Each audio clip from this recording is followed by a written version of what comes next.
कल भागवत का बहुत सारा रहस्य आप लोगों ने श्रवण किया। उसी रहस्य के कुछ आनंद पन्ने आज हम खोल रहे हैं। ब्रह्मा जी के वंश की कथा हम कल सुन रहे थे। इस ब्रह्मांड के रचयिता के परिवार की कथा अर्थात हमारी और आपके पूर्वजों के चरित्र का वर्णन मार्मिक तरह से कल हम श्रवण कर रहे थे। आज उसी समृद्धि के साथ में भागवत का श्रवण करने आप पहुंचे हैं, जो बहुत दुर्लभ है वो आपको प्राप्त हो रहा है। सर्वं मृदा न कर्तम न वेद भागवतम यथा शंतः।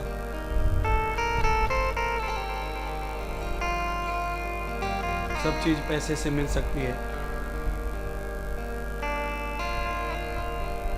पर भगवान दर्शन, भगवान का श्रवण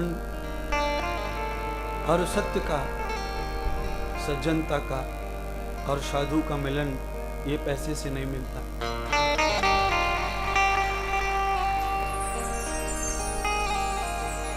इसलिए मैंने परसों आपको कहा था, भूल गए होंगे तो फिर एक बार, संत समागम हरि कथा तुलसी दुर्लभ दुआ। सुत दारा और लक्ष्मी ये सबके घर में है। अच्छा हो, बुरा हो, गरीब हो, अमीर हो, पापी हो, पुण्यात्मा हो, पैसा, पत्नी और बच्चे सबके घर में है। और इनमें कोई समृद्धि, कोई सुख नहीं है। हर घर में पत्नियां हैं, बच्चे हैं, पैसा है, और ये सब होके भी सुख नहीं है उनमें। वैसे शास्त्र के अनुसार पुत्र में सुख होता है, स्त्री में सुख होता है, पैसे में सुख होता है, फिर भी हमारे परिवार तो दुखी है, बेचैन, अशांत।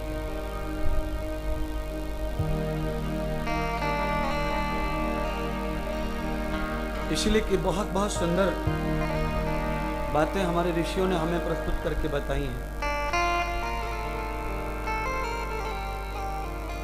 निर्मोह मूलम यस्य भागवतम यथार पुण्यम महान वेदो न सुखम च योग परमानंद। ये तो 4 दिन में आपने देख ही लिया होगा कि करोड़पति होने में सुख है कि कथा में आकर संत के सामने बैठने में सुख।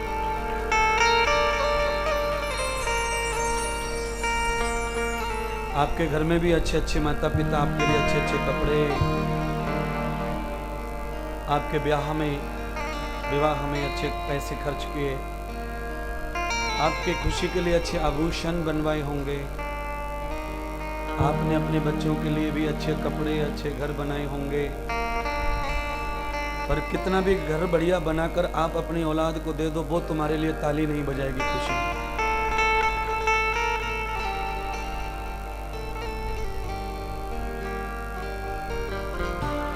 कितना भी अच्छा भोजन बड़े से बड़े होटल में पति करवाए पत्नी को, पर ताली बजाकर उसका अभिनंदन नहीं होगा।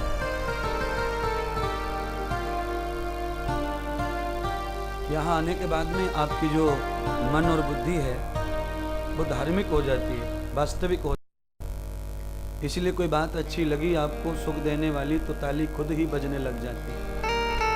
सर्वम नमूल यथा न भोगम।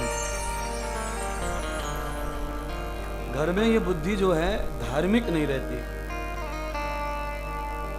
घर में धर्म तो रहता है, पूजा होती है, सुबह शाम को भी पूजा होती है, पर बुद्धि धार्मिक नहीं रहती। घर में बुद्धि भोगवित रहती है, मन भी भोग में रहता है। और भोग का मतलब होता है आदमी को वहां चिंता लगी रहती है कि हमारे काम सब ठीक से कैसे हो और हमारी आर्थिक उन्नति कैसे हो। और इसी वेग में वो पूरे दिन भर अपने मन, बुद्धि, चित्त और आत्मा की एनर्जी को खत्म करता है। यहाँ आने के बाद में आप वो चीज भूल गए।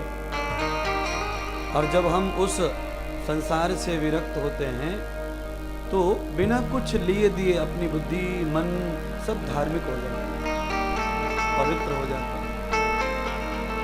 इसलिए हमारे ऋषियों ने कहा कि रोटी मत मिलो, वस्त्र मत मिलो, अच्छा घर मत मिलो, अच्छी जोड़ी मत मिलो, अच्छा पति अच्छे बच्चे, यानी बिल्कुल मिलो या मत मिलो, पर सद्गुरु और सत्संग जरूर मिलो।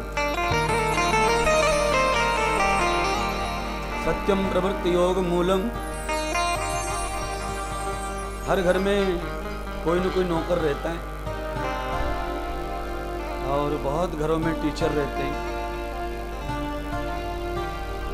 पर अपने बच्चों को नहीं कोई पढ़ा पाता। किसी भी टीचर के घर जाओ, उसके बच्चे दूसरे के स्कूल में जाते हैं, टीचर होके प्रोफेसर होके 100, 200, 500 बच्चों को पढ़ाता है जिंदगी भर, पर अपने 2 बच्चों को नहीं पढ़ा सकता। बड़े से बड़े डॉक्टरों को देखा, उनके बच्चे कहीं दूसरे कॉलेज में डॉक्टरी पढ़ने गए, उसके घर में नहीं पढ़ा पा रहे। अकेला साधु का ही क्लास, साधु का ही घर ऐसा रहता है जिसमें कोई अवतार ले ले, जन्म ले ले, या कोई बाहर से आके रहने लग जाए। साधु के यहाँ ऑटोमेटिक साधु का ज्ञान व्यक्ति को आने लग जाता है, क्योंकि बुद्धि थोड़ी धार्मिक हो जाती है, मन थोड़ा धार्मिक हो जाता है, चित्त धार्मिक हो जाता है, आत्मा धर्मवृत्त हो जाती है। और जब हम धर्मवृत्ति हो जाते हैं तो अपने आप अनायास ही सुख आने लगते हैं, संबोधन आने लगते हैं, समृद्धि आने लगती है। हमारे आश्रम में बूढ़ी बूढ़ी महिलाएं, कुछ पुरुष रहते हैं, सब लोग हवन करते हैं।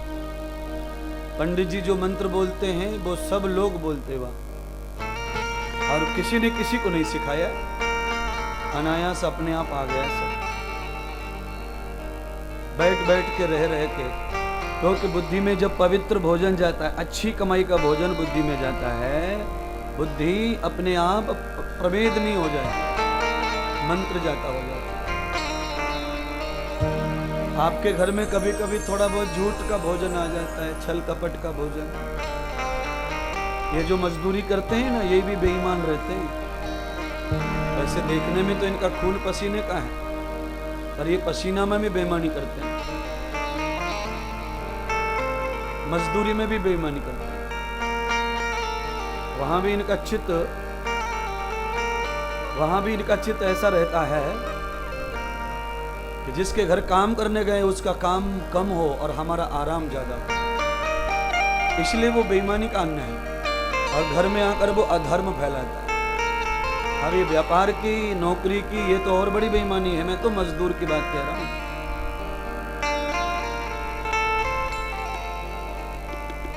काम के लिए हमें किसी ने बुलाया, रकम दी, पैसा दिया है, तो हमें उसका काम करना है। यह ईमान हमें कभी अपने दिल से अलग नहीं करना चाहिए। तो फिर हम जो अन्न खाते हैं, हम जो वस्त्र पहनते हैं, वही अन्न वही वस्त्र हमारा धर्म रक्षक बनता है, जीवन रक्षक बनता है। बेईमानी का धन हो, बेईमानी का सुंदर कपड़ा हो, बेईमानी का अच्छा बंगला हो, उसमें कोई सुख नहीं मिलेगा, कोई शांति नहीं मिलेगी, क्लेश।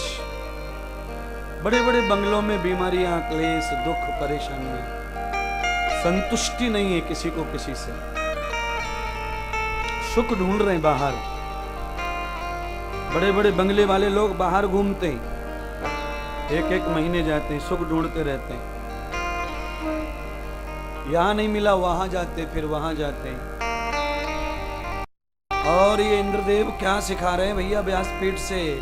ये कह रहे हैं कि कहीं सुख के लिए मत जाओ, सुख को घर में लाओ, जिससे तुम्हारे घर से सुख बटे दुनिया को। तुम मत बटोरो कहीं,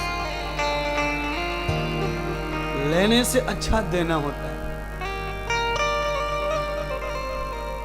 लेने से अच्छा देना। किसी से लिया तो बोझ हो जाता है, आप किसी से भी ले लो, उसी दिन से बोझ हो जाता खोपड़ी पे।